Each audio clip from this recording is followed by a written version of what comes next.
Bueno, imagínate si unimos a la belleza de nuestra ciudad, la alegría que nos une con la bendición de iniciar hoy un nuevo libro de estudio de nuestra Sagrada Torah. El tercer libro de Moshe Rabbeinu, Vayikra, y llamó. Entonces nuestros corazones se completan y queremos transmitir a cada uno de ustedes que está con nosotros virtualmente hoy ese gozo y esa alegría que embarga nuestra alma. Shabbat Shalom. Shabbat Shalom. Baruch Hashem, Baruch Hashem. ¿Qué tenemos? ¿Qué tenemos en nuestra parashá?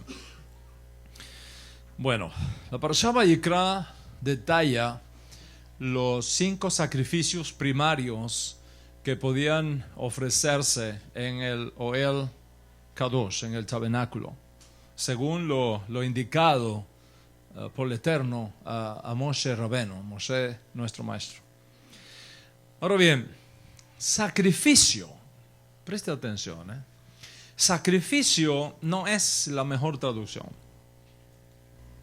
porque un sacrificio significa algo que uno considera valioso para beneficiar a otra persona. Es la entrega de lo que uno considera valioso para ayudar a una organización o a un familiar. Por ejemplo, cuando alguien dona un órgano para un amigo, un riñón, está haciendo un sacrificio. Está entregando algo valioso para él, para beneficiar a otra persona. Los que juegan ajedrez saben que muchas veces ¿dónde está Kevin? ¿Ah? Kevin, a veces en el juego de ajedrez hay que sacrificar una pieza, y a veces una pieza grande, hasta la reina. Hay que sacrificarla a veces con tal de ganar la partida. Y en el béisbol, ustedes saben las cosas maravillosas que hacen los Yankees de New York, el mejor equipo de las grandes ligas. Como a veces un peloterazo de la fama, del Salón de la Fama para las Estrellas, hay que sacrificarlo. Hay que hacer un toque de bola, dejarse hacer out. ¿Para qué?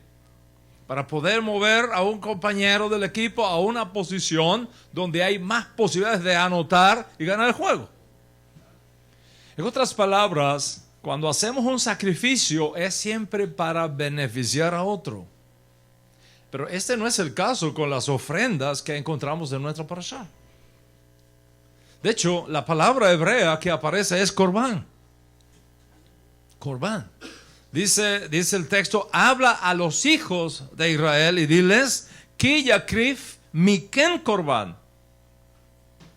Miken korban. ¿Qué quiere decir? Cuando alguno de ustedes traiga korban. Mira eso. Cuando alguno de ustedes traiga korban al Señor. Por eso esta sección se conoce como korbanot, el plural de korban. Es decir, las diferentes cosas que se podían traer delante del Cohen, delante del sacerdote. La pregunta es, ¿a quién está beneficiando el corbán que podrían traer los hijos de Israel? ¿A quién está beneficiando? ¿A Dios? Dios no necesita de nuestros corbanot. Dios no necesita de nuestros regalos. Dios no necesita de nuestros sacrificios. Dios no necesita de nuestra comida como los ídolos de las naciones que hay que ponerle comida para que coman. De hecho, dice uno de los salmos, si yo tuviera hambre, no te lo pediría a ti. Si yo tuviera hambre, no te lo pediría a ti. Dios no necesita que nosotros hagamos algo para sacarlo de un apuro. Les tengo una buena noticia hoy. Dios está bien y seguro. Dios está bien y seguro. Entonces, ¿qué significa corbán? ¿Qué significa? La mejor traducción sería cuando alguno quiera acercarse a Dios. ¿Está escuchando? Cuando alguno quiera acercarse a Dios. En otras palabras, Corbán es un medio para establecer una relación más cercana con Hashem. Es un medio para facilitar una intimidad más profunda con Hashem. Pero no para beneficiar a Hashem, es para beneficiarte a ti. Es para beneficiarnos a nosotros mismos. Somos nosotros los que necesitamos de Dios. Somos nosotros los que requerimos de su protección, de su consejo. Entonces Él, en su gracia y en su misericordia, nos abre el camino por medio de estos korbanot que facilitarían un medio de retorno a Él, especialmente si la relación ha sido dañada por nuestras transgresiones. Visto así, los korbanot son recursos divinos para facilitar nuestro retorno a Dios, para facilitarte tu reconexión con Dios, para facilitarte tu renovación de tu intimidad con Dios.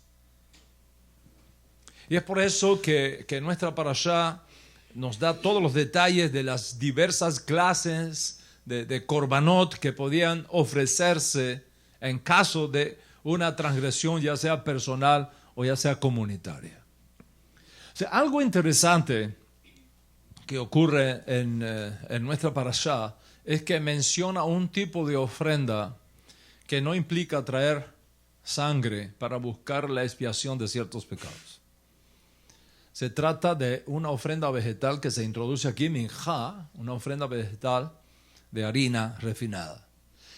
Todas las demás korbanot demandan el derramamiento de sangre animal como medio de expiación por el pecado según fuera el caso. Sin embargo, en esta parashá se menciona un corbán por el perdón de cierto tipo de pecado que no requiere derramamiento de sangre. Es el corbán minjá. En este sentido, dice la Torá, dice nuestra parashá, cuando alguien ofrezca una ofrenda de cereal, vegetal, de cereal, como corbán a Hashem, su corbán, su ofrenda, será de flor de harina, sobre la cual colocará aceite e incienso. O sea, no se menciona para nada derramamiento de sangre. Para nada. De ahí surge la idea de que no es cierto que se requiera siempre la sangre. Escucha bien, que se requiera siempre la sangre como medio de expiación, porque minjá es un corbán sin sangre. En otras palabras, en ciertas circunstancias, Dios puede expiar ciertos tipos de pecado sin derramamiento de sangre. Ahora, ¿esto es cierto o no es cierto? Esto es cierto. Esto es cierto. Pero es cierto hasta cierto sentido. Esto es cierto hasta cierto punto. Y esto tenemos que aclararlo. ¿Y por qué tenemos que aclararlo? Porque estos énfasis, estos énfasis en que no se requiere. Vamos a esperar que el bebé se calme. Ya, es el que quería mamá. Porque estos énfasis, presten mucha atención, estos énfasis en que no se requiere a veces sacrificio de sangre es parte de los argumentos que algunos de los nuestros levantan en el caso contra Yeshua.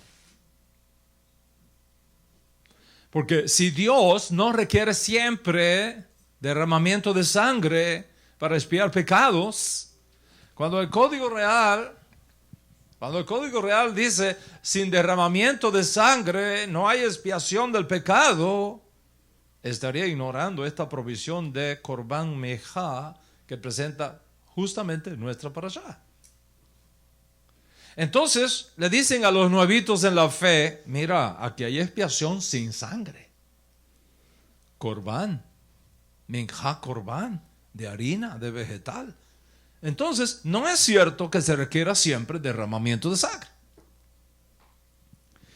Bueno, ya ustedes saben cuántos argumentos se levantan, ¿no? Contra el Ribi.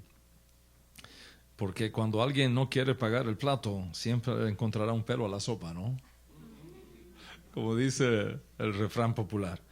En todo caso, si te vienen con este argumento o ya te han llegado con este argumento, solamente recuérdale tres cosas.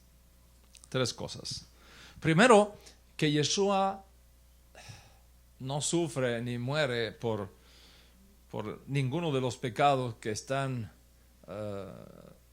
contenidos en estos 5 korbanot que menciona nuestra parashá. No podemos mezclar a Yeshua con estas cosas. Y segundo, que la muerte de Yeshua no fue un sacrificio. Ya he explicado esto en otras ocasiones. La muerte de Yeshua fue un martirio. Son dos cosas diferentes. Un martirio, un hombre que por el honor de Hashem y por el honor de su Torah está dispuesto a morir por ese honor de Dios. Es el caso de Yeshua. Y tercero, que si tú sigues leyendo el texto de Vayikra sobre la ofrenda vegetal, te llevas una sorpresa. Vamos a entrar en esto con cierto detalle. Los 5 korbanot de nuestra parashá son, primero, Olá. Segundo, Minjá. Tercero, Shelamim. Cuarto, Hatat. Y el último, Bayoret. Esos son los 5 korbanot que presenta nuestra parashá.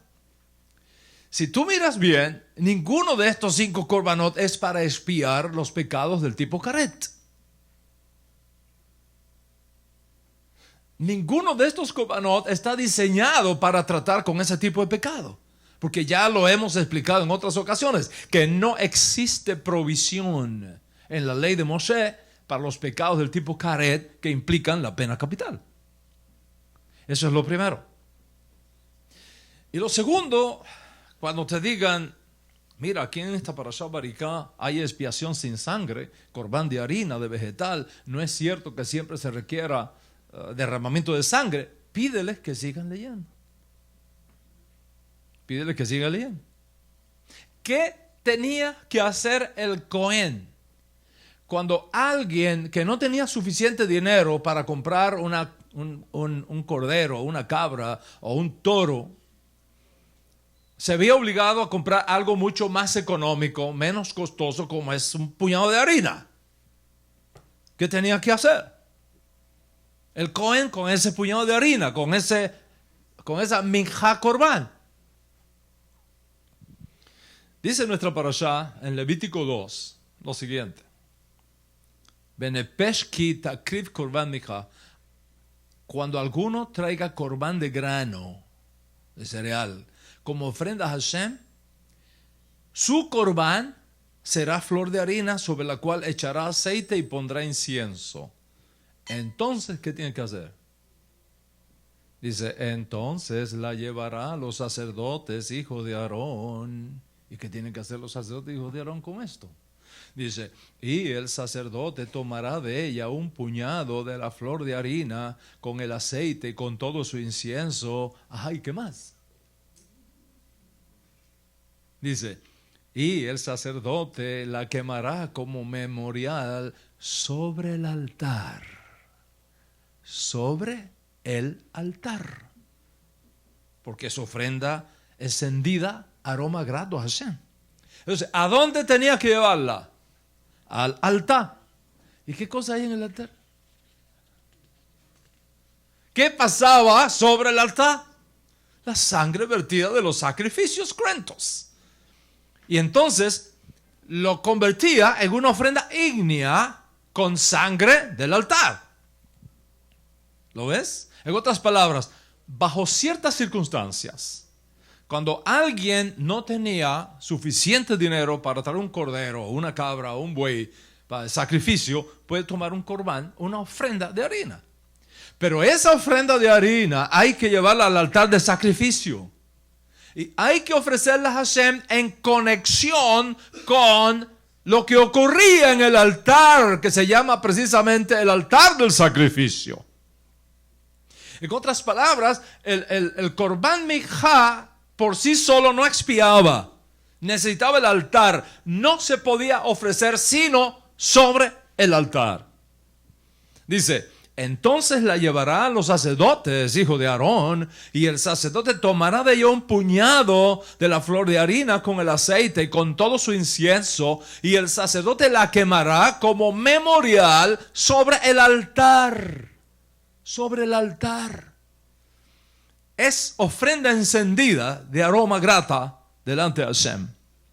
De modo que el argumento de que no se requiere siempre sangre no tiene sentido cuando colocas todas estas cosas en su contexto apropiado de nuestra parashá. Es por eso que te decía que en ciertas circunstancias Dios expía cierto tipo de pecados sin derramamiento de sangre, y esto es cierto hasta cierto punto. ¿Y cuál es el cierto punto? Que tiene que ser conectado con el altar del sacrificio. Sola por sí mismo no funciona. Tiene que colocarse sobre el altar del sacrificio. Espero haber aclarado este punto. Lo segundo que quiero decirte tiene que ver con el nombre que recibe esta parashá. Este Shabbat, quiero decir. ¿Cuál es el nombre que recibe tradicionalmente este Shabbat? Este próximo miércoles, a la caída del sol, 20 de marzo, inicia la fiesta de Purim. La fiesta de Purim. De hecho, aquí en la Bet Knesset tenemos un fiestón esa noche acá, con una obra de teatro y todo. Todos tienen que venir para acá, este miércoles. Okay, en la noche, a partir de las 7:30 de la noche, se abren las puertas de la Bet Knesset para recibirlos a todos ustedes. Están todos, pueden traer a sus invitados, okay, esa noche. El Shabbat que precede a Purim se llama Shabbat Sahor. Así se llama, Shabbat Sahor. Sahor quiere decir recuerdo. Entonces, Shabbat Sahor significa el Shabbat del recuerdo. ¿Recuerdo de qué? ¿Recuerdo de qué? En todas las sinagogas del mundo, hoy, además de leer las parshiyot típicas, normales de este Shabbat, hay una lectura especial que se añade. Y esa lectura especial que se añade hoy a las lecturas regulares de la Torá se encuentra en Devarim, en Deuteronomio capítulo 25, versículos 17 al 19. ¿Qué es lo que dice? Les voy a leer para ustedes lo que dice. Dice así: Sahor, recuerda lo que Amalek te hizo cuando salías de Egipto. ¿Te escuchan?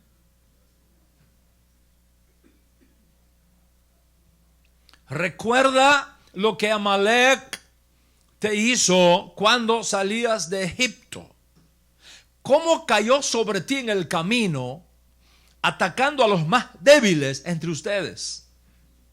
Aquellos que se rezagaban en la retaguardia, cuando estabas cansado. Cuando el Señor tu Dios te dé alivio de todos los enemigos que te rodean, en la tierra que el Señor tu Dios te da para que guardes como tu patria. Dice, Tin et zeker Amalek mitachat hashamay lo tischa. Borra la memoria de Amalek de debajo de los cielos. Borra la memoria de Amalek de debajo de los cielos. Y dice, lo tisha, no lo olvides. La conexión de estos dos versículos con la celebración de Purim es evidente. ¿Cómo presenta la Megilá Esther, el rollo de Esther, del libro de Esther, al malvado Amán? ¿Cómo lo presenta? Esther capítulo 3 verso 1 dice, Amán, el hijo de Amedata, el Agagita. Ahí está la cosa. El Agagita. La palabra Agagita puede referirse a un descendiente particular de Amalek. Porque hubo un rey descendiente de Amalek llamado Agag. Esa historia se encuentra en 1 Samuel capítulo 15, que por cierto es la lectura de la Haftará o la lectura de los profetas que se lee hoy en todas las sinagogas de Israel, en este Shabbat. De ser así, entonces Amán es un descendiente de Amalek. Y alguien que, al igual que Amalek, intentó hacernos un gran daño al pueblo de Israel. Genocidio contra el pueblo de Israel. Sin embargo, el mandamiento que termina el pasaje en Deuteronomio citado anteriormente pareciera tener una contradicción. Y tenemos que aclararla. ¿Cómo podemos ser ordenados borrar la memoria de Amalek y al mismo tiempo después decir no lo olvides? Sí, ¿cómo es posible borrar una memoria y no olvidarla? O sea, hay gente que dice yo perdono pero no olvido. ¿Verdad que sí? ¿No ha oído eso? Yo te perdono pero no olvido.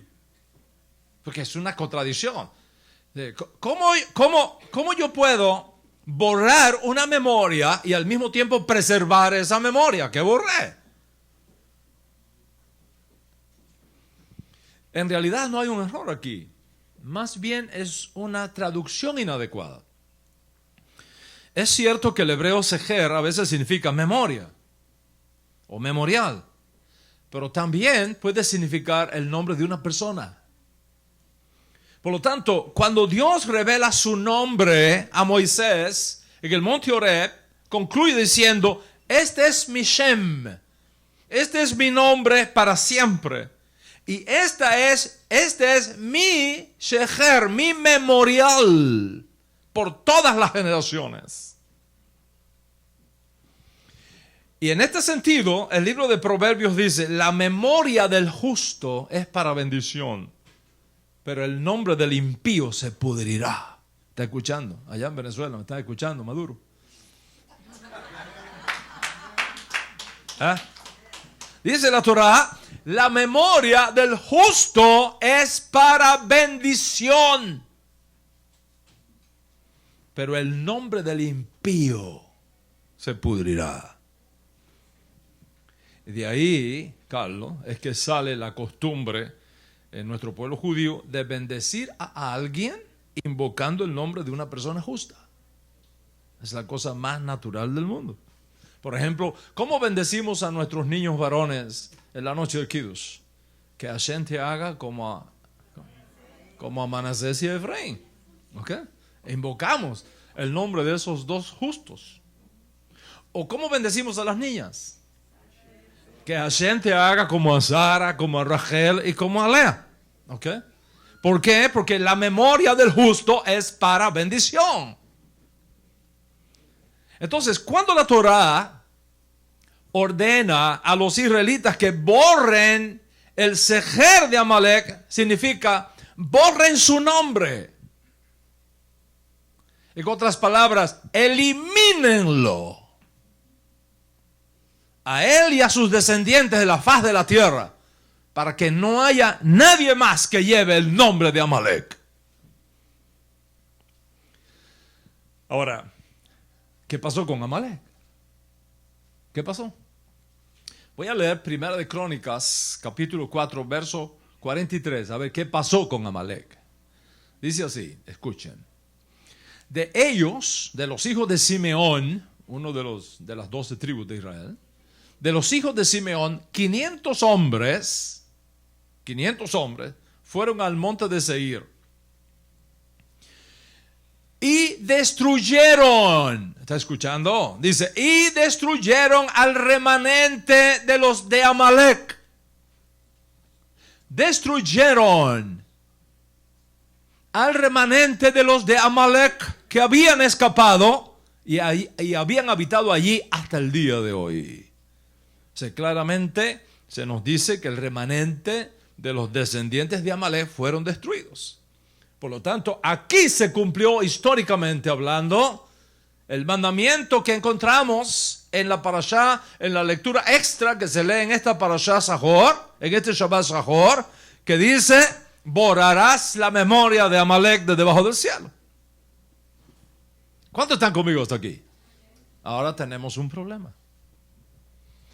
¿Por qué tenemos un problema? Porque en 2 de Samuel, capítulo 1, verso 1, y en 2 de Samuel, capítulo 8, verso 12, nos dice que para el tiempo de David todavía existían descendientes de Amalek. Por ejemplo, 2 de Samuel, capítulo 1, verso 1 dice, sucedió que después de la muerte de Saúl, habiendo regresado David de la derrota de los amalecitas, David permaneció 2 días en Ziklag. Había amalecitas en los días de David. Y 2 de Samuel, capítulo 8, verso 12 dice, y el rey David dedicó a Hashem, junto con la plata y el oro que había dedicado de todas las naciones que él había sometido. Y ahora viene la descripción de las naciones que David había sometido. Dice, de Aram y de Moab, de los hijos de Amón, de los filisteos y de Amalek. Así que, Primero de Crónicas, que es previo a David, nos dice que Simeón con 500 Navy SEALs. No cualquier soldadito, no. Top, ok. Élite. Comandos élite. Simeón con 500 soldados élites eliminaron a los descendientes de Amalek. Pero 2 Samuel nos dice que los descendientes de Amalek seguían existiendo mucho tiempo después, aún para los días de David. ¿Cómo puede ser esto así? ¿Cómo podemos reconciliar Primera de Crónicas con 2 Samuel? Donde el primer texto dice que fueron eliminados y el segundo dice que todavía estaban ahí presentes. En todo caso, pareciera que el último amalecita que quedaba era Amán y sus hijos.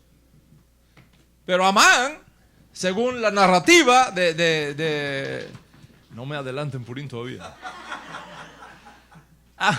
Amán, según la narrativa de la Megilá Esther, okay, Amán, el amalecita, fue ejecutado con todos sus hijos en la horca que el propio Amán había preparado para Mardochai. Entonces la pregunta es, si esto es así, ¿por qué seguimos leyendo año tras año, incluyendo este año, e incluyendo este Shabbat, este pasaje de Devarim que se nos ordena borrar la memoria de Amalek bajo el cielo? ¿Por qué seguimos llamando a este Shabbat Shabbat Zahor, Shabbat del recuerdo de lo que nos hizo Amalek y que debemos borrar su nombre de la faz de la tierra? La respuesta es que si miramos bien con una lupa la ordenanza de Moshe Rabbeinu en Devarim con respecto a el mandamiento de borrar la memoria de Amalek de debajo del cielo, es un mandamiento doble. En otras palabras, tenemos el mandamiento de borrar a Amalek de la faz de la tierra, lo cual hicimos. Pero también tenemos el mandamiento de no olvidarlo, que es el segundo mandamiento. O sea, tenemos que contarle a cada generación, cada año, la historia del malvado Amalek, lo que nos hizo por la espalda, año tras año. ¿Por qué? Porque en cada generación existe la posibilidad que se levante un nuevo tipo de Amalek, que procure nuestra destrucción, y por lo tanto no podemos bajar la guardia. Y visto así, Amalek se convierte en un prototipo de antisemitismo. Un símbolo de los que en cada generación se levantan para procurar destruir a nuestro noble pueblo judío y a los que se hacen y son amigos del pueblo judío. Y Moran Berrabutai, quiero decirles algo. Nuestra generación no es la excepción. No es la excepción. Y es por eso que tenemos fuerzas tan poderosas en el mundo, procurando todavía, loca, estúpidamente, destruir a Israel. Y a los que representan los intereses del auténtico Israel, tanto dentro de Israel como en los amigos de Israel en el exterior, especialmente este país donde nosotros vivimos, Estados Unidos.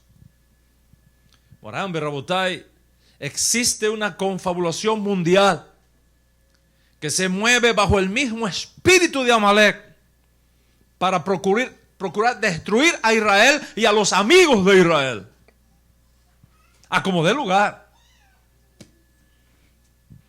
Y esto va desde las Naciones Unidas hasta los países musulmanes extremistas, como Irán, como Siria, por ejemplo. Les voy a contar algo, porque esto es parte de la mitzvah de este Shabbat Zachor. Y ustedes tienen que conocer estas cosas. El trato discriminado y grosero que recibe Israel en este edificio que tenemos aquí en Manhattan, de las Naciones Unidas, da vergüenza. El trato grosero que recibe Israel. Le voy a dar unos datos. En el año 2014, es decir, hace 5 años, en el año 2014, la Asamblea General de las Naciones Unidas aprobó 20 veces más resoluciones de condena a Israel por violaciones de derechos humanos que a cualquier otro país. 20 veces más. Y solo 7 de tales resoluciones, sobre todos los otros 197 miembros estados de las Naciones Unidas. 20 veces más. 5 de las 10 sesiones de emergencia de la Asamblea General en su historia atacan a Israel. La Asamblea General no convocó ninguna reunión de emergencia frente a genocidios en Ruanda. No convocó. La Asamblea General no convocó una reunión de emergencia ante los genocidios de Sudán.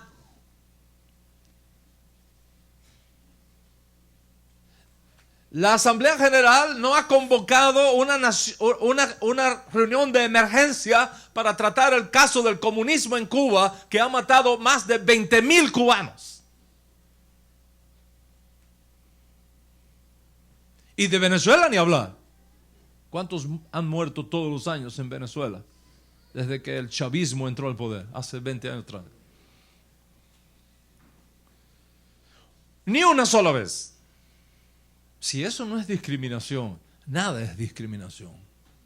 1/3 de todas las resoluciones y decisiones adoptadas por el máximo órgano de derechos humanos de las Naciones Unidas, que es el Consejo de Derechos Humanos de la ONU, condenan a Israel.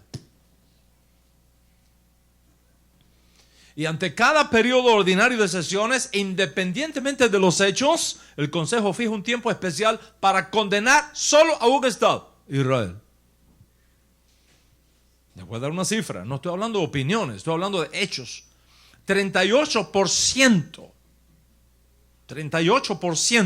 de los periodos extraordinarios de sesiones y debates urgentes convocados por el Consejo de Seguridad se han reunido 38% de las veces solo para condenar a Israel.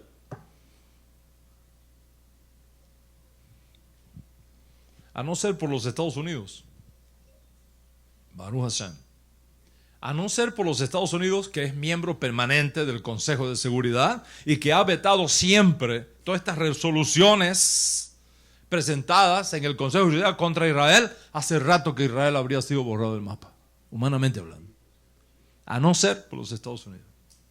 Solo una vez en toda esa historia de los 70 años de democracia en el resurgido Estado de Israel, escucha esto, solo una vez Estados Unidos abandonó Israel. En una reunión del Consejo de Seguridad, cuando el expresidente Obama ordenó no proteger a Israel cuando se le acusó.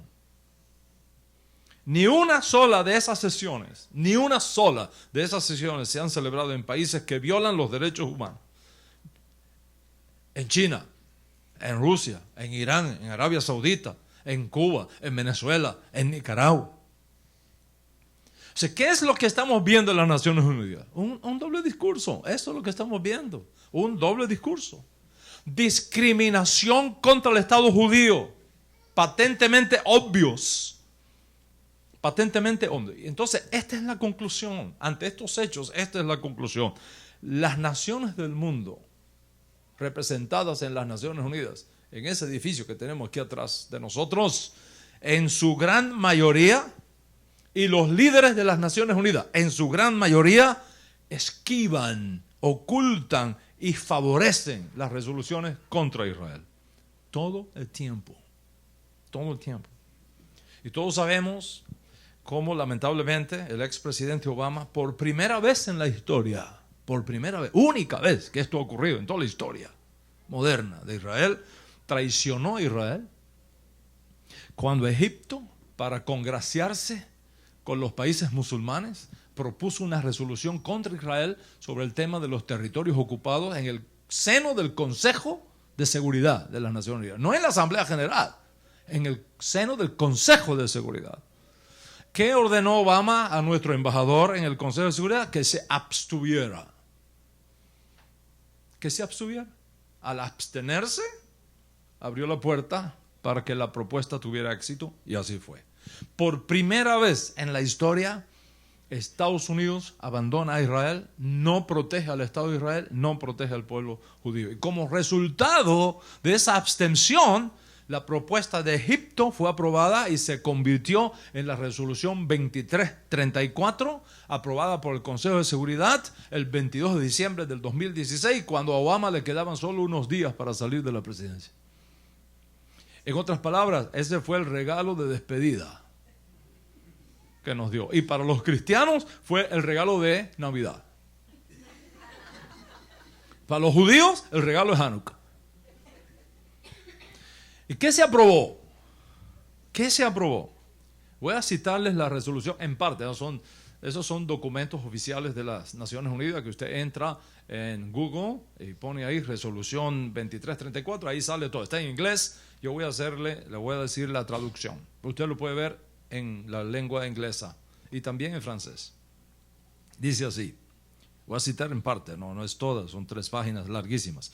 Dice, guiada por los propósitos y principios de la Carta de las Naciones Unidas y reafirmando, entre otras cosas, la inadmisibilidad de la adquisición de territorio por fuerza. Escucha, Daniel, cada palabra. Porque cada palabra fue escogida por abogados, antisemitas, todo. Guiada por los propósitos y principios de la Carta de las Naciones Unidas y reafirmando, entre otras cosas, la inadmisibilidad de la adquisición de territorio por fuerza, reafirmando la obligación de Israel, escucha lo que dice, la potencia ocupante. Israel es la potencia ocupante en Israel. Reafirmando la obligación de Israel, la potencia ocupante, de cumplir escrupulosamente por sus obligaciones legales y responsabilidades bajo el Acuerdo de Ginebra, convenio relativo a la protección de personas civiles en tiempo de guerra, el 12 de agosto de 1949, y recordando la opinión consultiva emitida el 9 de julio del 2004 por la Corte Internacional de Justicia, condenando todas las medidas destinadas a alterar la composición demográfica, carácter y estatus del territorio palestino, y mira ahora, ocupado por Israel desde 1967. Israel es el país ocupante de Israel. Hay gente que se cree esto. y dice, incluyendo el este de Jerusalén, reafirma que el establecimiento por Israel de asentamientos en el territorio palestino ocupado, fíjate bien, territorio palestino ocupado desde 1967, incluido Jerusalén oriental, no tiene validez. No tiene validez. Mira cómo lo presenta. Israel es la fuerza ocupante de Israel. En otras palabras, los palestinos son los aborígenes, son los indígenas del lugar. Y los judíos, la fuerza ocupante.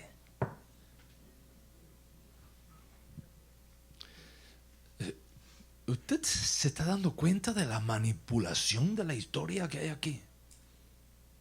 ¿Cómo puede ser que alguien...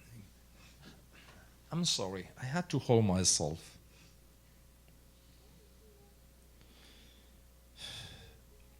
¿Cómo puede ser que alguien que haya leído la historia, al menos la Biblia, pueda decir que los judíos somos la fuerza ocupante en Israel y que los palestinos son los indígenas, los aborígenes de la tierra de Israel? O sea, ¿a quién pueden engañar con esta corrupción de la historia? Pues señores, esto es lo que aprobó el Consejo de Seguridad con su resolución número 2334, cuando Obama nos traicionó y ordenó que no se vetara, sino que se diera la oportunidad para que eso ocurriera.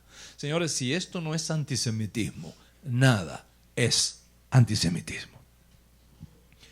Espero que ahora entiendas por qué cada año el Shabbat previo a Purim, que se conoce como Shabbat Zahor, Shabbat del recuerdo, tenemos que seguir recordando lo que Amalek nos hizo por la espalda.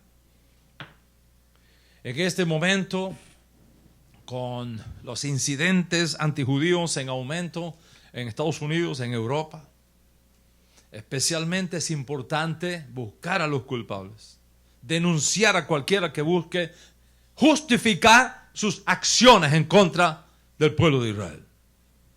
¿Y saben qué? Tenemos ahora 2 mujeres congresistas en el Senado en Estados Unidos que son musulmanas. 2 mujeres en el Congreso que son musulmanas. Ambas demócratas. Porque es imposible ser musulmán y republicano. Imposible. No se puede ser musulmán y republicano. Pero sí puede ser musulmán y demócrata, condenando a Israel desde adentro de nuestro propio Senado. ¿Te das cuenta por dónde va la cosa? Y no te asombres si para las próximas elecciones en los Estados Unidos los demócratas eligen a un candidato musulmán o a un socialista entre sus opciones, porque, señores, deja de ser simple. Hay una campaña para destruir este país. Hay una campaña para destruir Estados Unidos. Hay un plan secreto para introducir un sistema socialista en esta nación. Y con esa agenda socialista bien establecida, entonces desamparar a Israel y abandonarlo a su suerte en el Medio Oriente.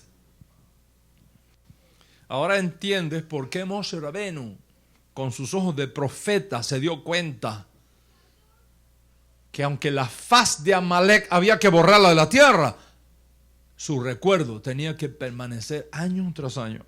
Porque siempre va a haber el peligro de que se levante un Amalek en cada generación para procurar destruir, dañar y borrar del mapa a Israel, como es el caso ahora de las Naciones Unidas y de los planes de exterminio que maneja el Deep State aquí en los Estados Unidos y en el mundo.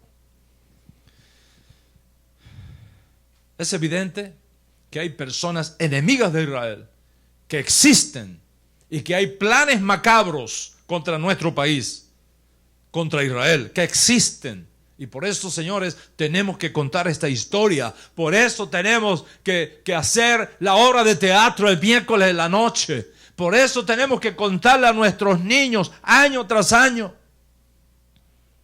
Para que cuando aparezca algo similar, como es el caso ahora, lo podamos identificar. Lo sepamos y luchemos contra eso, contra toda nuestra fuerza y con todos nuestros recursos.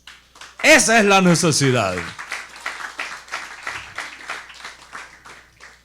Bueno, aclarado esto y ya un poco más tranquilo en mi espíritu, quiero retornar al texto de Vayikra que nos ocupa hoy y llamar la atención de ustedes a un hecho gramatical de la mayor importancia exegética y teológica que aparece en nuestro parashá.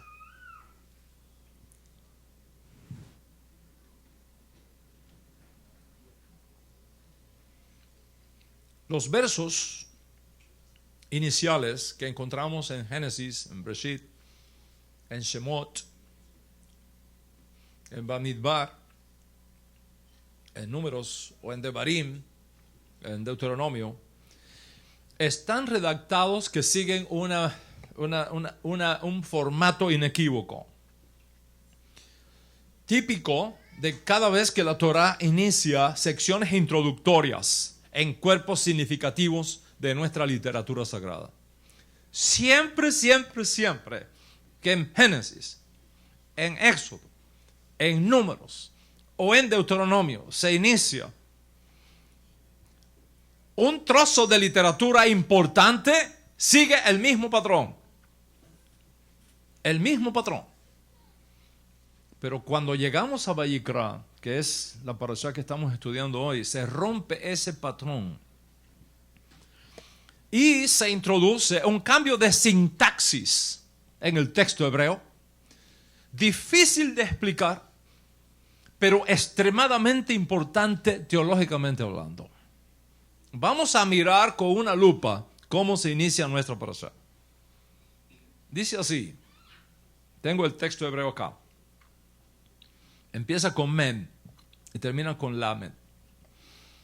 Dice, Vayikra el Moshe, Vaidaber Adonai, Yuhei Bajei, Elaf Meoel Moed Lemor. Así dice. Vayikra el Moshe, Vaidaber Adonai, Elaf Meoel Meod Lemor. Es decir, y llamó a Moshe. Fíjate bien. Y llamó a Moshe. Y Adonai le habló desde la tienda de reunión diciendo. ¿Qué es lo extraño y único aquí y que tiene tremenda importancia teológica para nosotros? Observa que Yuhei Bajei, el nombre sagrado de Hashem, ¿okay? Adonai, se coloca después del segundo verbo, Vaidaber, no después del primer verbo, Vayikra, que es la fórmula que seguimos y que vemos siempre constante, tanto en Génesis, como en Éxodo, como en Números, como en Deuteronomio. Siempre, siempre, siempre. En Génesis, en Éxodo, en Número y en Deuteronomio, la regla es que el nombre de Hashem va inmediatamente después del verbo. En Vayikra se rompe eso. En Vayikra se coloca el nombre de Hashem después del segundo verbo, Vaidaber, no después del primer verbo, Vayikra. Único caso en toda la Torah, en Vayikra. Esto no lo encuentras en Génesis, no lo encuentras en Éxodo, no lo encuentras en Números, no lo encuentras en Deuteronomio. Solamente en Vayikra, abriendo nuestra parashá de hoy. De acuerdo con el uso normativo, lo que uno esperaría, siguiendo los formatos que encuentra en los otros 4 libros de Moshe Rabenu, es, y el Señor llamó a Moshe y le habló. Siempre el nombre sagrado unido a el primer verbo, no al segundo verbo. Pero eso no es lo que dice Vayikra, quien rompe todos los patrones sintácticos y dice, llamó a Moshe. Y entonces Adonai le habló. Y pone Adonai junto con el segundo verbo, no con el primero. Claro, esto se ve solamente en el texto hebreo. En las traducciones pasa por alto y la gente no se da cuenta de eso. Pero en el texto hebreo se da cuenta de eso. Y es por eso que los rabinos antiguos y los sabios han intentado durante mucho tiempo resolver este problema sintáctico con una enorme variedad de enfoques diferentes.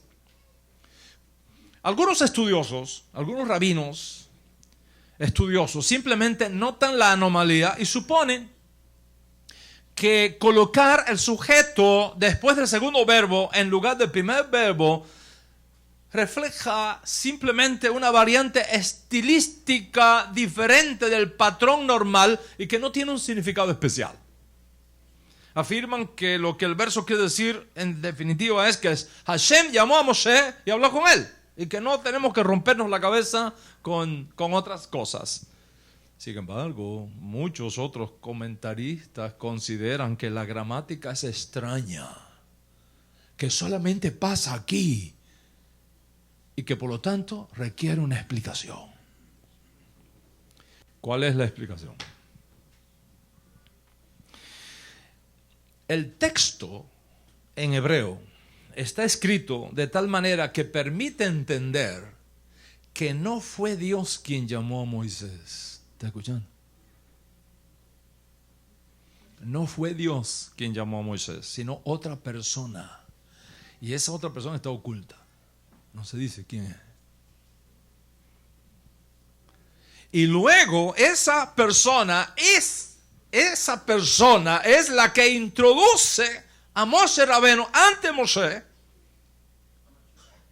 Y entonces Hashem le habla a Moshe. ¿Me sigue? ¿Rewind? Ok, rewind. Vamos para atrás. Vamos a repetirlo.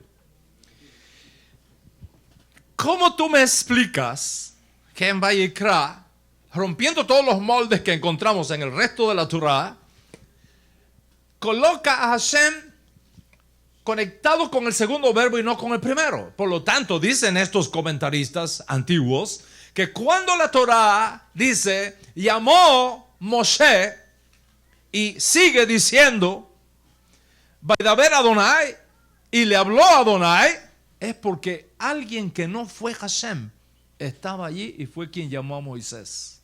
Y ese otro ser escondido que llamó a Moshe es quien lo lleva delante de Hashem para que Hashem le hable y le instruya. ¿Entendemos ahora? Ok. Por ejemplo, un rabino del siglo XII que a mí me apasiona leerlo, el rabí Ben Sansón, en su comentario de esta parashá, precisamente, sugiere que aquí hay un mensajero oculto. Esto está misterioso, esto está buenísimo, porque ahora tenemos que ver quién es ese mensajero. Right? Ok. Dice Ben Sansón lo siguiente: me parece que fue llamado por un ángel y luego el Señor habló con él. Dice él, fue llamado por un ángel y el ángel lo lleva a Hashem y entonces Hashem habla con él. ¿Cómo explica Rab Sansón esto?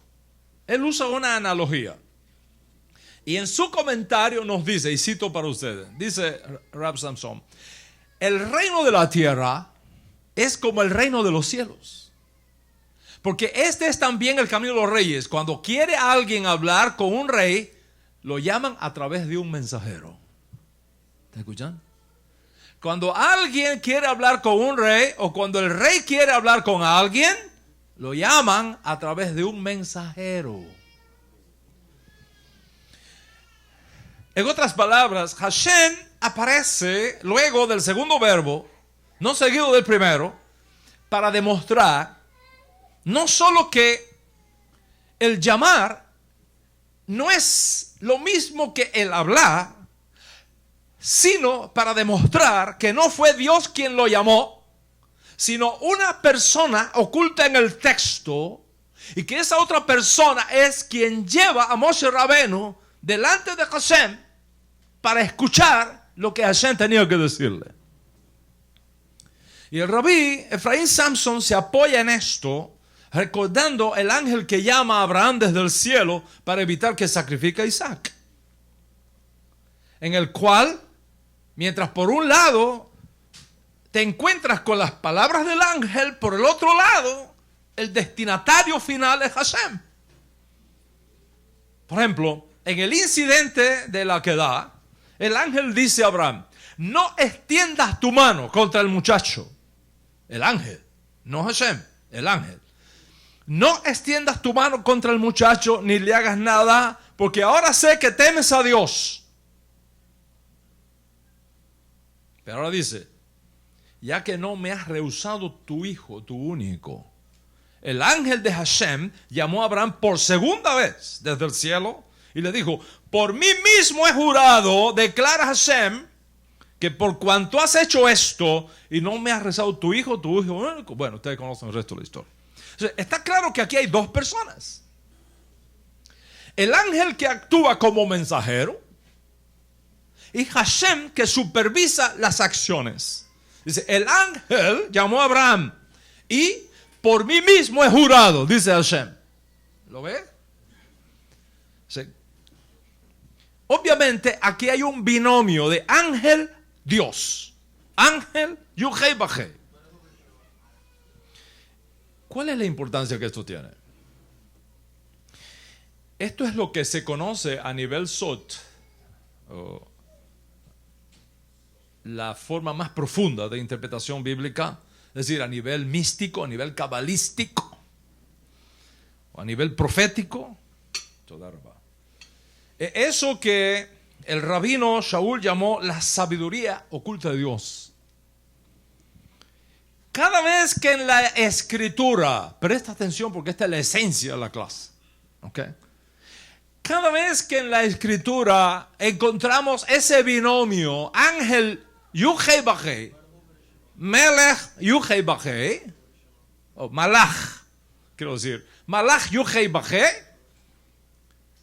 se refiere a las diversas manifestaciones de Dios. Se refiere a las diversas manifestaciones de Dios. En otras palabras, el llamado, y llamó a Moshe, y el hablar, y Adonai le dijo, provienen de dos nombres diferentes de Dios. O sea, el nombre supremo, Yuhei Bajei, que se menciona por el que habla, relacionado por el que habla, no por el que llama, porque el que llama es un nombre diferente al nombre sagrado que surge luego después del segundo verbo. ¿Te das cuenta de la importancia que tiene esta pareja? Dicho Hashem, Baruch Hu Baruch Shemo, no puede ser accesible sino por medio de un mensajero que abre las puertas como un rey aquí en la tierra para que podamos entrar en su presencia. Pero tú no puedes abrir la puerta por ti mismo, porque te quemas. Voy a repetirlo. Hashem no puede ser accesible sino por medio de un mensajero divinamente ordenado para esto, que abre las puertas del palacio para que tú puedas tener acceso a su trono. ¿Qué pasó en el libro de Éxodo previo a Vayikra? Dice, ¿cómo termina el libro de Éxodo? ¿Qué es la antesala de Vayikra? La gloria del Señor llenó el tabernáculo. Elohel Moed. La gloria del Señor llenó el tabernáculo. Moshe no podía entrar en la tienda de reunión Moshe no podía entrar. Y debido a eso, fue necesario que Dios lo llamara y le diera permiso para entrar en esa gloria. En otras palabras, como esta narrativa marca la primera vez que la gloria de Dios ha descendido y ha ingresado en el Ohel Moed, con la gloria ardiente llenando todo el tabernáculo para santificarlo, Moshe Rabeno tiene que estar fuera y esperar instrucciones. Y esto nos coloca en el interesante caso teológico de mediador entre Dios y los hombres. Entonces, ¿cómo entendemos esto? ¿Cómo entendemos esto? Según el orden nuevo que aparece en Vayikra, un intermediario, un ser diferente a Hashem, es quien llama a Moshe Rabenu. Vayikra el Moshe. Y llamó a Moshe. ¿Quién? Esa persona diferente. Entonces dice, Vaidaber Adonai, Elaf Meoel Meot Lemor. Y llamó a Moisés y después que fue llamado, Hashem le habló desde la tienda de reunión diciendo. O sea, ¿quién llamó a Moshe para que viniera ante el Eterno a fin de escuchar dentro de la gloria lo que el Eterno tenía que decirle? Ese mensajero fue llamado la presencia de Dios. ¿Está escuchando? Ese mensajero fue llamado la presencia de Dios. La presencia de Dios. En otras palabras, un malaj, un ángel llamado presencia, llamó a Moshe y lo llevó ante Hashem. Por eso es que Moshe pudo entrar en la nube de gloria. Y entonces Hashem le habló a Moshe. O sea, Moshe no fue directamente ante Hashem. Cuando la nube de gloria bajó, Moshe no pudo ir directamente delante de la presencia de Hashem. Necesitó un intermediario que lo introdujera a la presencia de Hashem. ¿Cuántos están conmigo hasta aquí? All right. En Ezequiel, capítulo 9, aparece un orden similar. Estaba leyendo el enfoque que hace un erudito moderno, un rabino, un profesor muy sabio, ya lamentablemente lo perdimos, ya murió, el finado profesor de la Universidad Hebrea de Jerusalén, Moshe Greenberg. En su comentario sobre Ezequiel 9, él nos dice, y cito: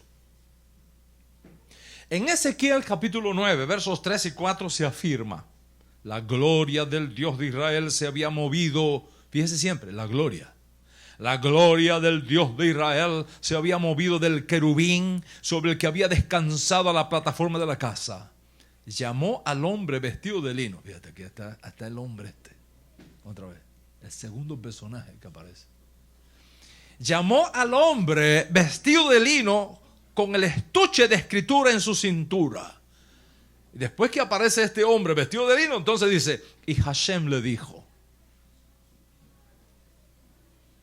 Y Hashem le dijo. Sí, nos comenta, esto es tan sagrado lo que voy a estar hablando aquí, les voy a unos secretos que les voy a revelar, que es muy importante que los papás cuiden los niños, que no tengamos interrupción. Si su niño está aquí y llora por cualquier cosa, si en 5 segundos no se tranquiliza, salga un momentico al pasillo y lo tranquiliza ya. ¿Ok? No, trate de no entrar, trate de no salir. Dígale a su cuerpo, no tengo que ir al baño. Cierra. ¿Ok? Teléfonos apagados. ¿Ok? Que nadie entre y salga. Debido a la importancia de la revelación que voy a hacer en esta pareja. ¿Están de acuerdo conmigo? Ok. 5 sentidos acá. Y el sexto, la Neshama también. Ok. Nos comenta Moshe Greenberg sobre este pasaje de Ezequiel 9. Dice, aquí también Hashem está fuera de lugar. ¿Está escuchando? Aquí también Hashem está fuera de lugar. Aparece primero un hombre vestido de lino. Aparece primero un hombre vestido de lino y luego aparece Hashem para demostrar que el mensajero y Adonai son idénticos. Esto es muy profundo. Son idénticos. En otras palabras, para llegar a la presencia directa de Hashem, se requiere un mensajero asignado por el propio Hashem que se vuelve el rostro de Hashem. Ahora, esto requiere una explicación. ¿Por qué requiere una explicación? Porque Maimónides, uno de mis escritores favoritos, siempre vuelvo a él. Maimónides, en uno de los principios de judaísmo clásico que él discute en Mishneh Torah, dice que no requerimos un mediador para acercarnos a Dios.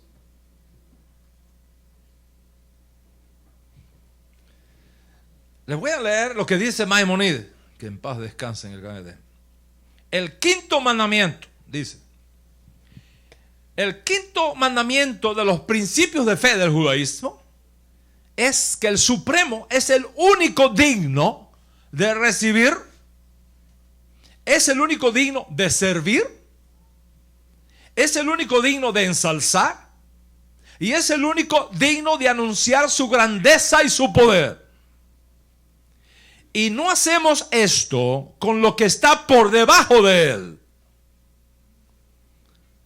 ni con los ángeles, ni con los astros, ni con las estrellas, porque todo eso está formado de ellos, por cuanto todos ellos operan según la naturaleza y no tienen gobierno ni elección propia, sino únicamente se rigen por la voluntad del Supremo. Y por tanto, no los usamos como un medio para llegar a Dios a través de ellos, sino que lo usamos como un medio para llegar a Dios, sino que hacia el Supremo. Voy a repetir eso. Y por tanto, no los usamos como un medio para llegar a Dios a través de ellos, sino que hacia el Supremo y únicamente hacia el Supremo deben ser dirigidos todos nuestros pensamientos y dejar todo lo que no sea de él. Y este fundamento es una advertencia contra la idolatría, y la mayoría de la Torah viene a advertirnos contra esto. ¿Qué quiere decir Maimónides acá? En resumen, lo que Maimónides dice es: está prohibido rezar, está prohibido orar, está prohibido clamar a alguien que no sea exclusivamente Dios. No se puede orar a los ángeles. No se le puede rezar a los ángeles. No se le puede rezar a los astros, porque todo eso es Avodah Zará, es idolatría. Y eso es lo que explica, por ejemplo, por qué los judíos sefaríes occidentales, de donde nosotros venimos, esa es nuestra raíz espiritual, no se canta Shalom Aleichem. Sonría, que a Hashem le ama muchísimo. No se canta Shalom Aleichem al iniciar el Shabbat, porque los judíos sefaríes occidentales siguen las reglas de Maimónides el sefardí, que prohíbe pedirle a los ángeles. ¿Y qué cosa es Shalom Aleichem? Una canción dirigida a los ángeles. Shalom Aleichem, Malachei Hasharet, Malachei Elión, mi Melech HaMelachim, HaKadosh, Baruch Hu, Boahem le Shalom, Barjuni le Shalom. Bendíganme con la paz, ángeles de la paz. Está hablándole a los ángeles. Que la paz esté con vosotros, ángeles del Altísimo. Que su venida sea en paz, ángeles del Altísimo. Que me bendigan con la paz, ángeles del Altísimo. Está claro que esta canción se dirige a los ángeles. Y Maimónides, en el siglo XII, afirma que eso está prohibido. ¿Dónde surgió Shalom Aleichem? ¿Cuándo surgió Shalom Aleichem? ¿Y sobre qué base surgió Shalom Aleichem? Que es tan linda, a mí me gusta muchísimo. Shalom Aleichem fue escrita por los rabinos místicos de Zavet, o Sfat en Israel, a finales del siglo XVII, mucho tiempo después de Maimónides. ¿En qué se inspiraron los rabinos cabalistas para crear esta canción tan bonita? Aquí está la cosa, la parte histórica. De acuerdo con el Talmud de Babilonia, dos ángeles que representan la buena inclinación y la mala inclinación, el Yesed Hara y el Yesed Yatov, acompañan al judío cuando termina de hacer las oraciones previas al Shabbat desde la sinagoga hasta su casa. Eso es cuando el Yehudí va de la sinagoga a su casa para recibir Shabbat con su esposa, con sus hijos, dos ángeles lo acompañan, dice el Talmud. Si la casa no ha sido preparada apropiadamente, las velas no están encendidas, las camas no están colocadas sábanas nuevas, los niños no han sido bañados y tienen su ropita nueva, limpia, si la comida no está preparada, etcétera, etcétera. El ángel bueno tiene que decirle al ángel malo que el próximo Shabbat sea así. Y entonces el ángel bueno es humillado. Pero si lo contrario es el caso, como se espera, que la casa está preparada, la mujer preparó todo, porque el hombre le dio primero, ¿ok? Para que lo hiciera, right? El jueves, no el viernes. El jueves tienes que darle a tu esposa para que compre todo y tenga todo listo, right? Si llega a la casa, encuentra todo preparado, las velas han sido encendidas, las camas tienen su ropa de cama nueva, la comida está preparada, los niños están bañados, hay un ambiente de paz, de alegría en la casa. Entonces el ángel malo tiene que decirle al ángel bueno que el próximo Shabbat sea así también. Y se va a avergonzar. Basado en eso, los cabalistas de Sfat en el siglo XVII crearon Shalom Aleichem a los dos ángeles, ¿okay? En este caso, asumiendo que fue el ángel bueno el que recibió el honor, porque la casa se preparó y la familia se preparó a tiempo. ¿Cuántos están conmigo hasta aquí? Bien. ¿Cómo entonces se puede reconciliar esto? ¿Cómo se puede reconciliar esto con el estricto monoteísmo de Maimónides, que no admite intermediarios? Los cabalistas de Sfat que crearon Shalom Aleichem se inspiraron en la enseñanza de su maestro, el Askenazí, el gran rabino, espectacular rabino Isaac ben Shlomo, conocido como el Arizal, que dominó la enseñanza de la Torah en Sfat durante aquellos años, especialmente entre los judíos de origen askenazí. El Arizal enseñó lo siguiente a sus estudiantes, y cito, por uno de sus estudiantes, el Arizal no escribió nada, pero sus estudiantes escribieron lo que él enseñó, poco parecido a Yeshua, que no escribió nada, sino que sus estudiantes fueron los que preservaron esa enseñanza. Uno de los estudiantes del Arizal enseña que su maestro enseñó, y cito, ¿está listo para escuchar? A ver.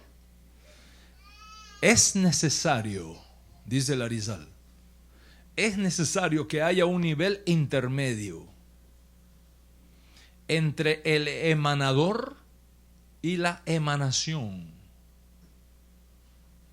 Porque hay entre ellos distancia enorme, como del cielo a la tierra. Y como el emanador, va a iluminar a el receptor, si están en dos extremos. Dice el Arizal, si no existiera entre ellos un nivel intermedio que los una, y hubiere un aspecto que sea cercano también al emanador y cercano a la emanación, no podría haber la unión. Y este aspecto es Keter.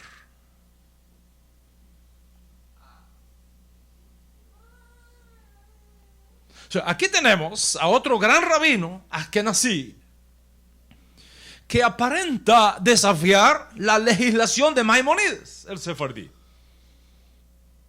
Maimónides dice, no se pueden tener mediadores. El Arizal dice, hace falta un nivel intermedio que una al emanador que está arriba con lo emanado que está abajo, que somos nosotros, porque la distancia que nos separa es muy grande.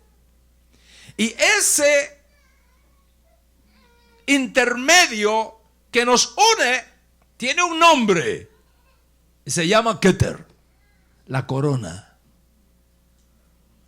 ¿Está escuchando? Entonces, ¿cómo se reconcilia esto? ¿Cómo reconciliamos la legislación de Maimónides con la legislación del Arizal?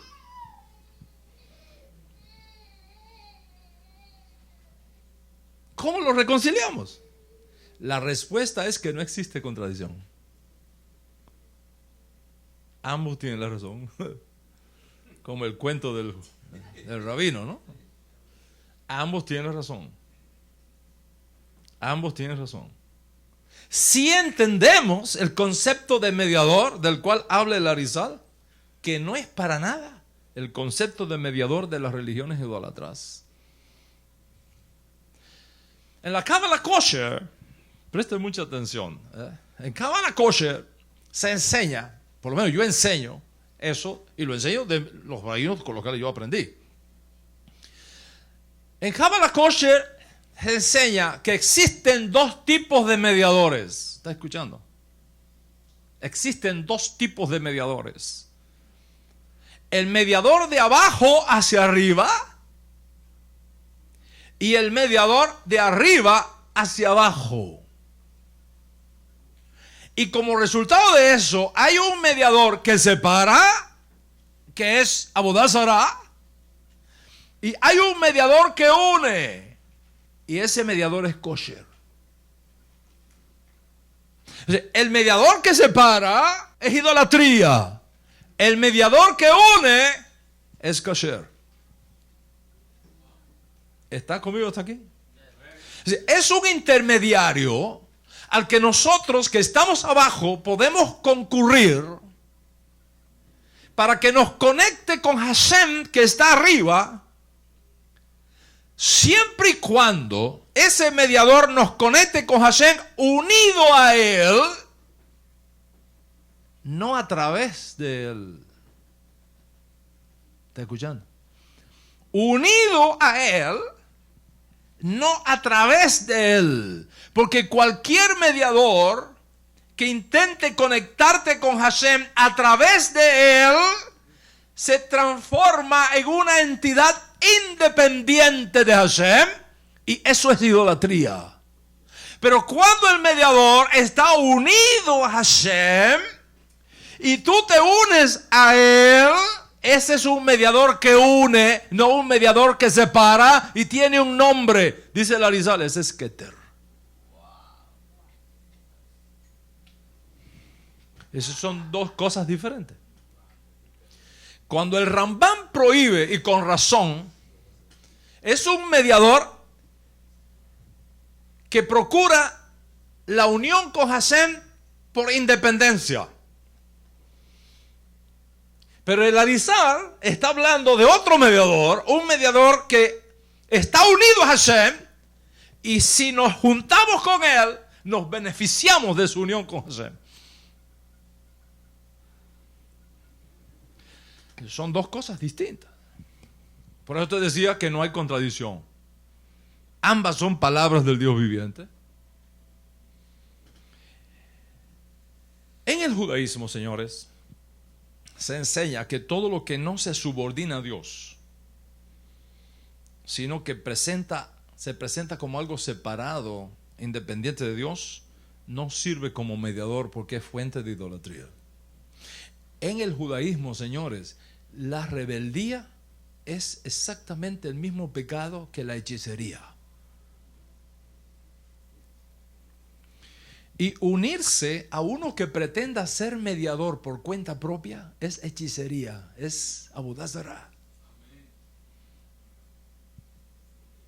Pero todo lo que está unido a Hashem, al unirme a ese que está unido a Dios, con él me junto con Dios. Con él me conecto con Dios. Y por tanto está permitido servir a Dios con uno que esté unido a Dios más que yo.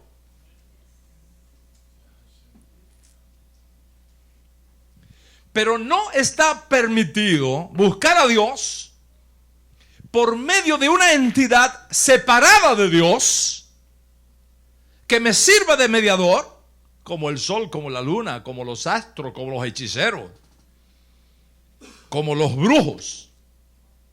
Pero si un profeta está subordinado a Dios, si un maestro de Torah está subordinado a Dios, como estuvieron nuestros padres Abraham, Isaac y Jacob, entonces al unirnos a ellos, nos unimos también con Dios. Porque ellos no son un mediador que separa, son un mediador que une. Y ese mediador es Kasher, entonces, y se llama Keter. Sonría, que a ese le habla muchísimo. Por tanto, está prohibido pedir a ningún hombre para que pida y rece por ti. ¿Está escuchando? Está prohibido pedirle a un hombre para que pida y rece por ti. Porque eso es idolatría.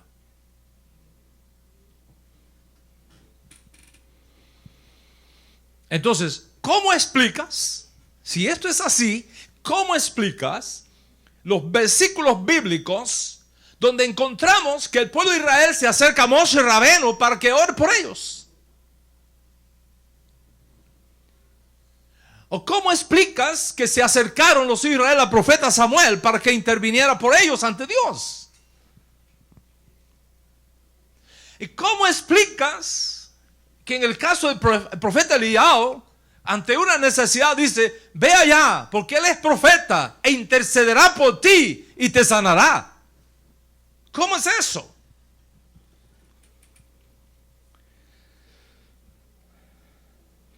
La respuesta es que todas estas citas aplican solo cuando uno tiene la intención de hacer de aquel a quien le pide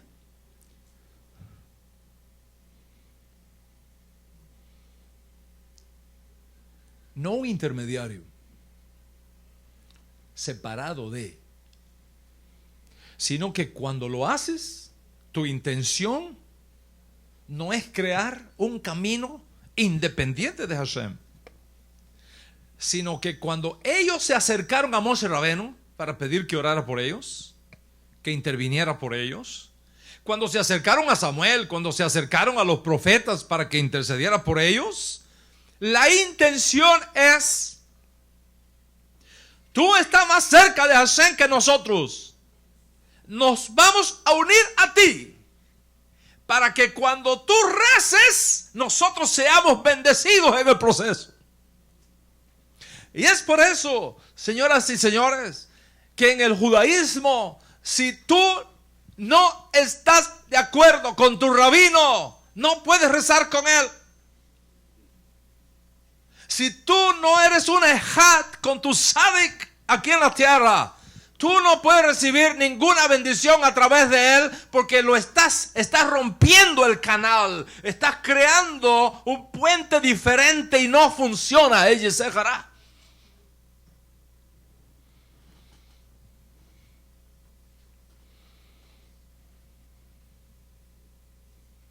Como Moshe Rabeno logró esa unión con Hashem, como los profetas lograron esa unión con Hashem, entonces cuando yo me junto con ellos, me beneficio de su conexión y tomo una porción para mí. ¿Cuánto entienden que estamos hablando? Ahora, esto solamente podemos comprenderlo en toda su profundidad en el judaísmo. no fuera del judaísmo. Y te voy a explicar por qué. Pero mi tiempo ahora ha terminado. Mi tiempo ahora ha terminado. Esas son cosas muy profundas que no se pueden dar de una sola vez. Hay que ir por dosis, ¿ok? En la próxima clase sobre esto me voy a explicar, voy a explayarme en este consejo. Pero aquí viene la cosa. Lo que hemos aprendido hoy, ¿cómo lo aplicamos? Presta atención. ¿Qué tenemos en Purim? Porque ya te expliqué que este Shabbat es Shabbat Zachor, está conectado con Purim. Entonces, ¿qué tenemos en Purim? En Purim tenemos una mujer judía que es llamada a intervenir ante el rey a nombre de todo un pueblo que está a punto de ser eliminado por un programa de exterminio masivo creado, fraguado por el malvado Amán. Esther significa escondido. ¿Eso qué quiere decir Esther? Escondido. Esther, escucha, lo escondido. Recuerda que cuando dice y llamó a Moshe, hay un tipo escondido ahí, ¿verdad? Esther significa el escondido, el que está detrás de la cortina, el que no vemos.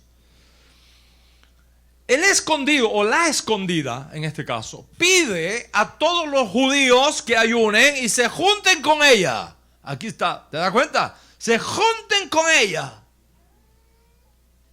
Y entonces ella, representándolos a todos, no actuando independientemente, porque ello sería ¿qué cosa? Avodat zará, sería idolatría. Sino actuando en conjunto y representativamente, llevando en ella a todo el pueblo judío, intercede ante el rey y el milagro ocurre finalmente. En nuestra parashá, Moshe es llamado y luego traído a la presencia divina para recibir todas estas instrucciones de los korbanot de la cual hablé. Moshe es un tzadik. Moshe es un tzadik que representa a todo Israel. Y lo mismo que Samuel y lo mismo que Eliyahu Hanabí, cuando los judíos le piden que rece por ellos, no es visto como una entidad independiente, sino como uno que está unido a Dios. Y por tanto, al unirse a Él, esa unión sirve como un canal para llevarme a mí también a la presencia de Dios. Lo mismo con Samuel, lo mismo con los restos de los tzadikim. Así que, mientras que por un lado somos advertidos de no poner a alguien al mismo nivel de la divinidad y al mismo tiempo independientemente de Hashem, porque así nadie puede servir de mediador, debido a los distintos niveles que existen entre nosotros, entre el emanador y lo emanado, y los niveles de neshamot, de almas que están de por medio, el tzadik, que está más elevado, nos invita a unirnos a Él para conectarnos con Él, con Dios. Entonces, acercarse a un profeta o acercarse a un tzadik para que por medio de él, como entidad separada y coigual a Dios, nos acerquemos a Dios, es avodat zará, es idolatría. Pero unirnos a un tzadik para servir con él a Hashem es kosher. Quiere decir entonces que nuestra conexión con Hashem no depende de mediadores independientes. Es una conexión directa, aun cuando en el proceso, debido a nuestra debilidad, necesitemos de un tzadik, necesitemos de un Moshe, necesitemos de un Samuel, necesitemos de un Eliyahu Hanabí o de un Keter, que todavía no voy a decir quién es, de un Keter, al cual nos unimos, para que unidos a él su conexión con Dios nos favorezca. Y en su conexión con Dios, unidos a Él, nos acerquemos a Dios. Entonces, cuando tú eres uno con el Tzadik, entonces la cercanía del Tzadik a Hashem te favorece. ¿Cuántos están conmigo hasta aquí? Nosotros tenemos una tradición muy antigua que data de fines del primer siglo, de una enseñanza cabalística que hizo nuestro santo maestro, que dice que está orando y le dice a Hashem que todos sean uno. ¿Está bien? Que todos sean uno, como tú y yo somos uno, que así sean uno en nosotros. ¿Qué quiere decir esto? Que nuestro santo maestro, por su negación de sí mismo, se volvió, Dani, un kelí. Un kelí. Un kelí, una vasija sagrada que Dios pudo llenar con su presencia completamente. Entonces, si nos unimos a Él, como Él está unido a Dios, su unión nos beneficia. Esto significa que no llegamos a Dios por medio de Yeshua como una entidad separada de. Porque esto es creación de Nicea.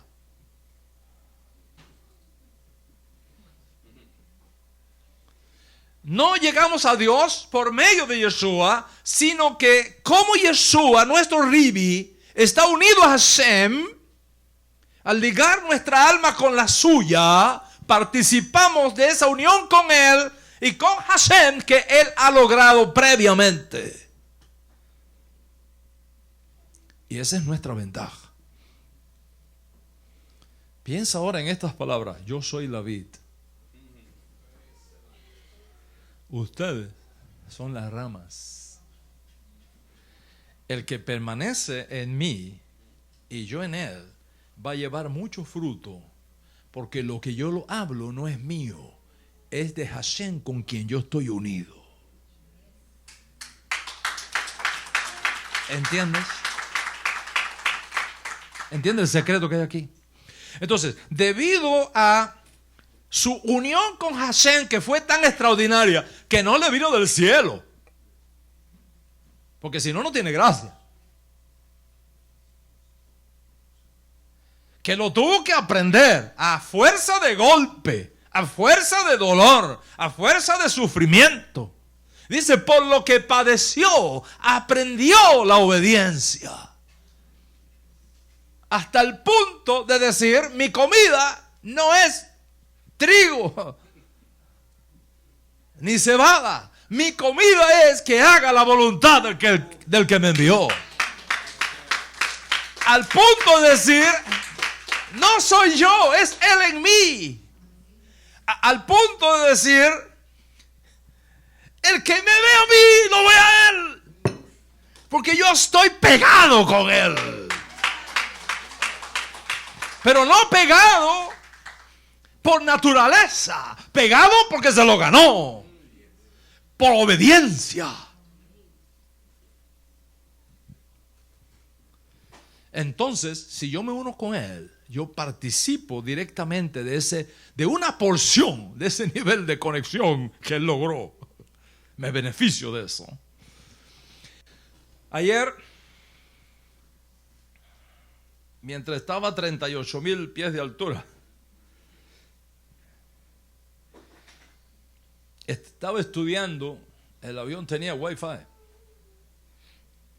y estaba estudiando con mis estudiantes, y le comentaba la oración que hacen nuestros hermanos judíos de Breslov. Los judíos de Breslov son maravillosos, son los pentecostales del judaísmo, para que me entiendan bien. Eso es lo místico. Siempre están alegres, cantando, ¿verdad? Muy carismáticos. Son preciosos. Los discípulos de Breslov, de Nachman de Breslov, cuando van a confesar los 10 salmos que Hashem les reveló al rabí Nachman de Breslov para sanar un montón de cosas, todo judío Breslov, escuche bien, todo judío Breslov, antes de confesar los 10 salmos, tienen que hacer este rezo. Y lo estoy citando de sus propios libros. Dice: me encuentro aquí presente para unirme. Fíjate bien, ¿está escuchando? Para unirme con todos los verdaderos sadiquín de esta generación. ¿Eso está correcto o no está correcto? Según lo que acabo de explicar, está correctísimo. ¿Okay? Fíjate bien qué dice: me encuentro aquí presente para conectarme con todos los verdaderos sadiquín de esta generación, y especialmente con el Rebbe Sadik, fundamento del mundo, manantial que fluye, fuente de sabiduría, mi Rebbe Nachman de Breslov, que sus méritos nos guarden a nosotros y a todo el pueblo de Israel. Amén. Esa es la oración que ellos hacen. ¿Qué es lo que están haciendo? Están uniendo sus almas a las del Rebbe Nachman, para que los méritos de acercamiento a Hashem que ellos consideran que su Rebbe tuvo, los beneficie a ellos. ¿Me explico, Carlito? ¿Y qué hacemos nosotros, Paul? Exactamente lo mismo. Exactamente lo mismo. Solo que en nuestra opinión, nuestro Rebbe es superior todavía. Yeshua HaShadik, nuestro santo maestro. Más grande todavía. Ahora, ¿cuál es la diferencia? ¿Cuál es la diferencia? Los dos casi murieron de la misma edad. Fueron jóvenes los dos, 30 y pico de años. Nachman murió de 30 y pico de años. Jovencito, murió de tuberculosis. Lo que sufrió fue tremendo. A Yeshua le pasó más o menos lo mismo. Pero hay una diferencia. Todos los años, miles de seguidores de Breslov y de amigos de los Breslov van a Uman, al sepulcro donde están los restos mortales de su maestro, para suplicar que sus méritos lo protejan. Le dan vuelta al sepulcro y todo eso. El tema es que nosotros no tenemos un sepulcro así para darle vuelta. Porque el sepulcro de nuestro Rebbe está vacío.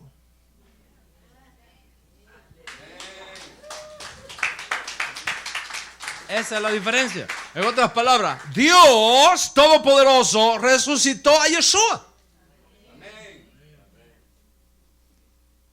Entonces, nuestro Rebbe está vivo y coleando. Perfectamente bien. Ahora voy a hacer esta analogía. Imagínate que tú vas por un camino. En ese camino te vienes esforzando, has encontrado estorbos, obstáculos, los has vencido, pero de pronto llegas a una encrucijada. Hay un camino que gira a la derecha, otro camino que gira a la izquierda, y no te puedes equivocar, porque uno va a la vida y el otro a la muerte, y no tienes retroceso. Y no sabes cuál es. Y tienes que tomarlo. Y en esa encrucijada te encuentras dos personajes allí. Uno que está vivo y otro en una caja de muertos. ¿A cuál de los dos le pregunta? ¿A cuál de los dos le pregunta? ¿Al que está muerto o el que está vivo? Esa es la diferencia entre nosotros. Que nosotros le preguntamos al que está vivo. ¿Cuánto entienden lo que estamos hablando?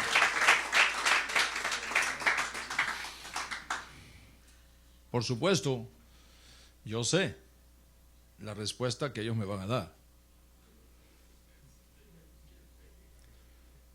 que un sádico es más poderoso después que muere que cuando está vivo. Porque cuando muere, vive en el espíritu. Eso tiene más fuerza todavía. Y eso es muy bonito, pero no es lo que dice la Torá.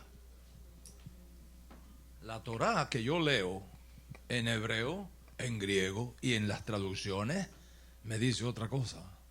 La Torá dice: no confíes en hombre, ni pongas tu confianza en príncipes, porque el día que mueran se acaban sus pensamientos.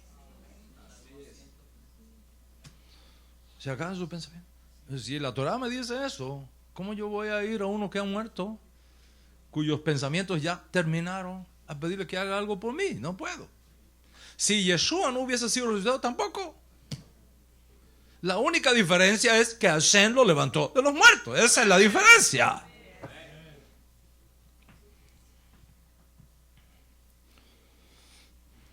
Entonces, ¿cómo funciona esto? Yeshua se autonegó a sí mismo a un punto tal que dejó de ser él. Se convirtió en un kelí. Se convirtió en una vasija con la cual la presencia divina lo llenó.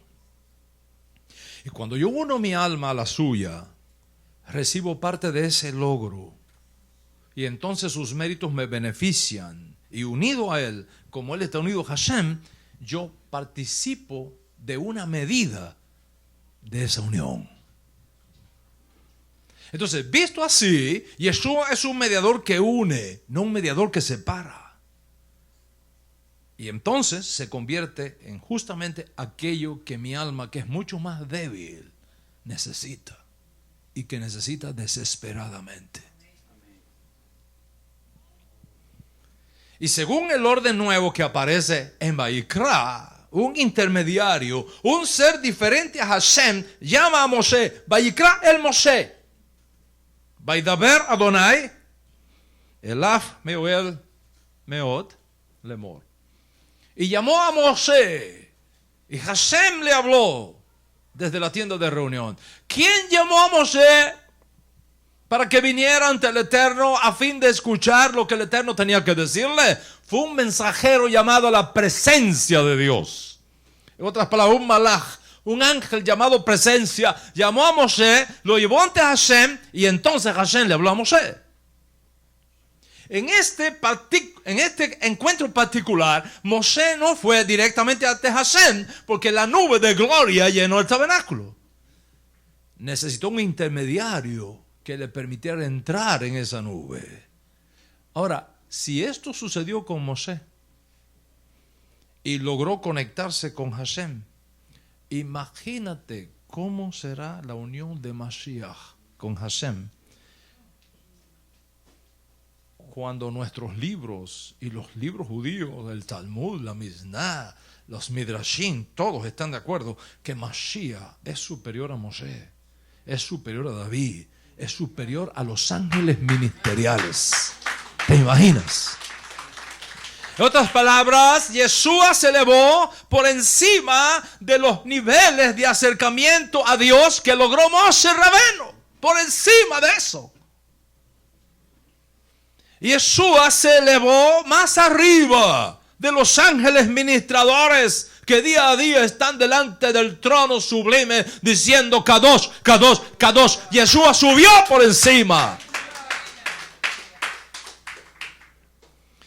Tanto se anuló a sí mismo para conectarse con Hashem, que Hashem le dio su propio nombre.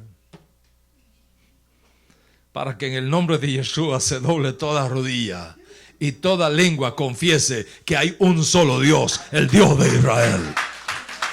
Y el mundo entero sea finalmente lleno de ese conocimiento.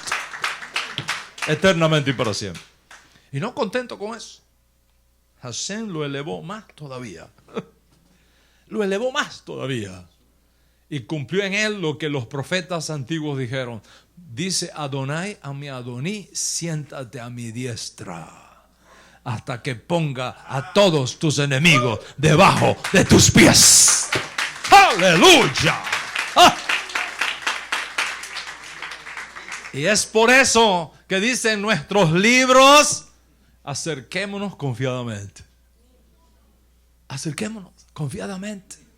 al trono de la gracia para encontrar gracia y misericordia por medio de la puerta que Él abrió con su propio cuerpo. Entonces, al unir mi alma al alma de Mashiach, yo recibo los beneficios del Tzadik de Israel y participo en una medida extraordinaria de la unión que Él logró con Hashem. Y es por eso que pedir al Padre en su nombre, no como una entidad separada de Hashem, como lo inventó Nicea, sino como un mediador que une, porque no existe independientemente de Él, sino que está unido a Él. Como Él participó de esa unión, al unirme con Él, resulto beneficiado. ¿Cuánto entiende lo que estoy hablando? Entonces, ¿cuál es tu petición hoy? Tú que has venido de Londres hasta acá, ¿cuál es tu petición hoy? ¿Cuál es tu necesidad? Todos tenemos necesidad. La neurociencia demuestra eso. Hasta la ciencia demuestra eso. Que todos tenemos necesidades fundamentales.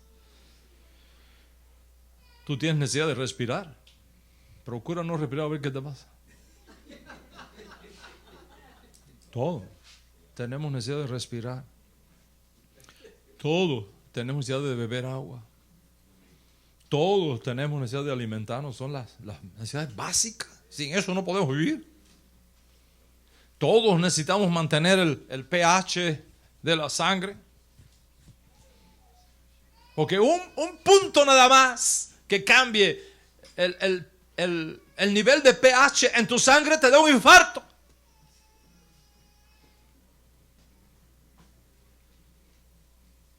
Y el cuerpo es tan sabio que para evitar eso tenemos no uno, no dos, no tres, tenemos montones de recursos para evitar que la sangre se mueva a un punto de su pH que requiere para que no te dé un infarto. Tú estás durmiendo, pero eso te están balanceando todo el tiempo adentro, porque tú tienes necesidad de eso. Tú tienes necesidad de dormir. Si tú no duermes, eventualmente vas a tener problemas. Necesitas dormir. Y si estás padeciendo de insomnio, tú necesitas recuperar el sueño de alguna manera. Todos necesitamos eliminar desechos. Imagínate que una persona que no vaya al baño nunca explota. Todos. Son necesidades básicas. Todos necesitamos básicas.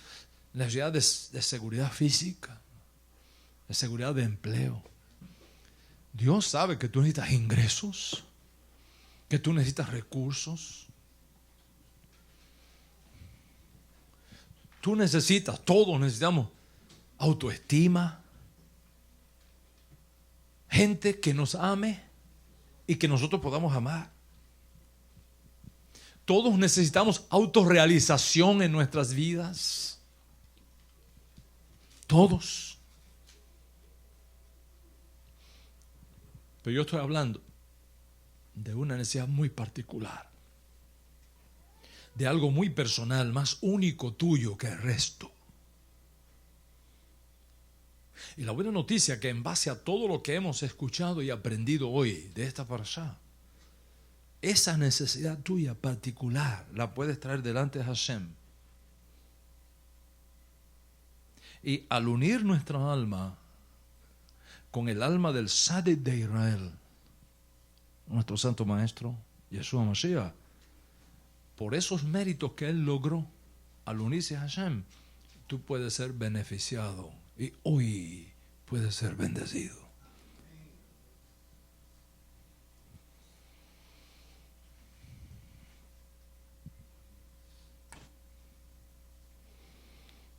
Christopher, do you understand what I said? Le voy a pedirte que ahí donde estás, en tu casa, en tu oficina, en tu teléfono celular, en tu tablet, en tu televisor, o ustedes que están presencialmente aquí, cierren sus ojos un momento. Cierren sus ojos un momento. A silent prayer. A silent prayer. Identifica esa necesidad particular. Identifícala. En tu cuerpo, en tu mente, en tu alma.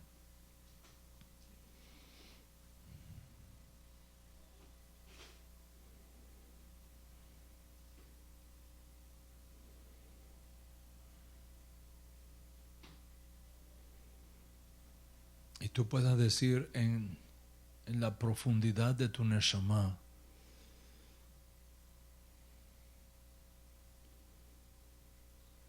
Abba Kadosh, Padre Santo,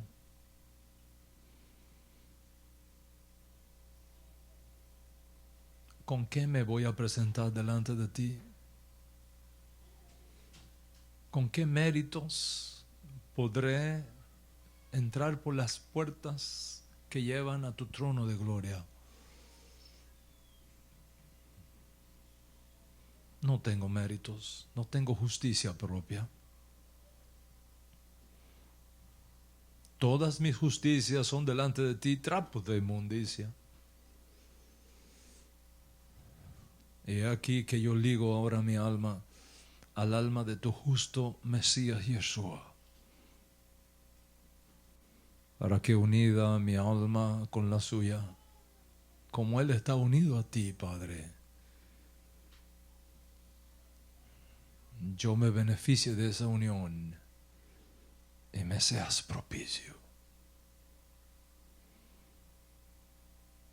Haz que sus méritos hablen más alto que los míos y concédeme esta petición de mi corazón.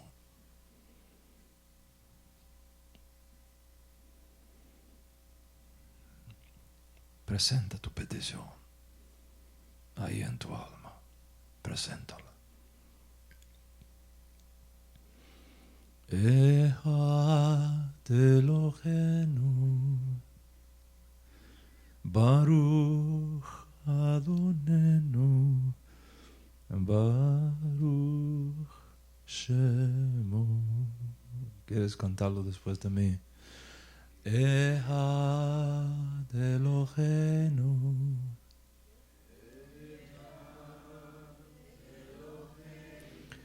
Baruch Adonenu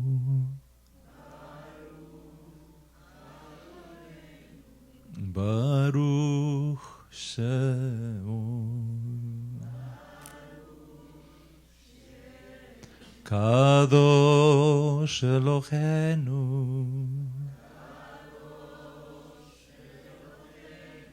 Kadosh Adonenu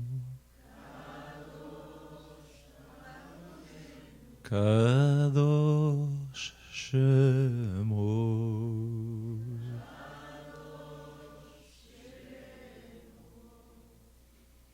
Hakadosh Baruch Hu Baruch Shemo.